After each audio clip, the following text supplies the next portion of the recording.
Même vivant, un halo obscur t'entourait. Ton rire était le rire brisé de l'eau qui tombe sur la roche. Tes cheveux des racines incrustés dans un ciel sans nuages.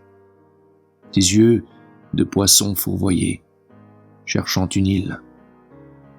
Si je me regarde en toi, miroir où se perdent mes mains comme des algues, dans quel miroir, toi maintenant, t'évanouis-tu? Quand s'évanouissent ton nom et ton regard, sans laisser d'autres traces qu'un vague frisson sur la peau de quelqu'un. Et soudain une image sans lien qui se présente et s'efface, très vite, à tout jamais.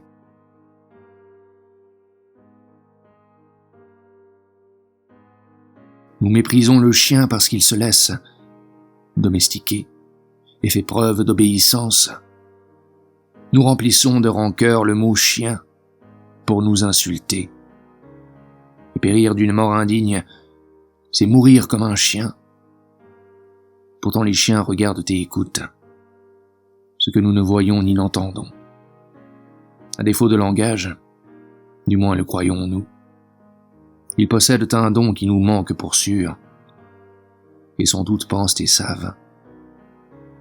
Il semble donc très probable qu'ils nous méprisent pour notre besoin de chercher des maîtres, pour notre vœu d'obéissance au plus puissant.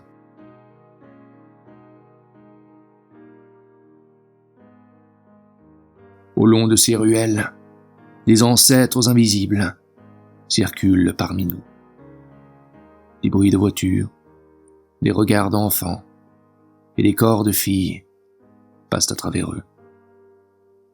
Impalpables et vagues, devant des portes disparues et des ponts qui sont vides, nous les traversons. Alors qu'avec le soleil sur la tête, nous aussi nous allons vers la transparence.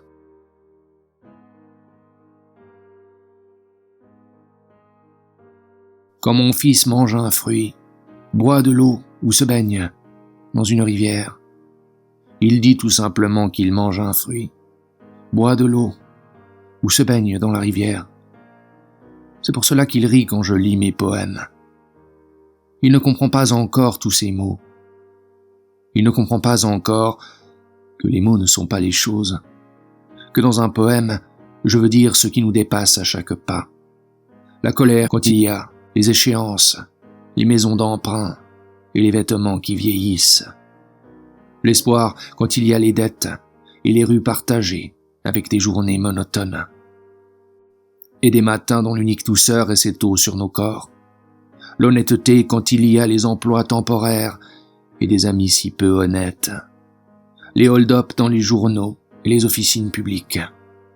La vie qui nous ouvre les bras pour prendre, d'un côté les nuits de pluie, et de l'autre les jours de toutes les malchances. Mais une fois, alors qu'il mangeait un persimonio de mon village, il a dit sans s'en rendre compte qu'il avait comme un goût de brugnon et de prune, parce qu'il ne connaissait pas ce fruit. Il ne l'a pas nommé, mais dit à quoi il ressemblait. Il ne comprend pas encore que c'est ma façon de parler, d'essayer de comprendre ce que je ne connais pas et de l'exprimer, malgré tout.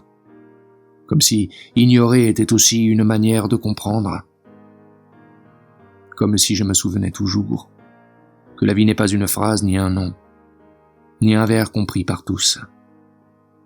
Ce qui revient à dire à ma façon que je bois de l'eau, que je mange un fruit ou que je me baigne dans une rivière.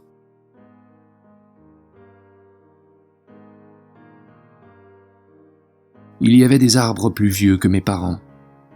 Je n'ai jamais su si ces flammes végétales dans la vallée étaient des frênes, mais leur feuillage chante encore dans ma mémoire. Si je me souviens des survivants, un laurier et un pin, j'ignorais alors que le jardin de l'enfance se remplit d'épitaphes.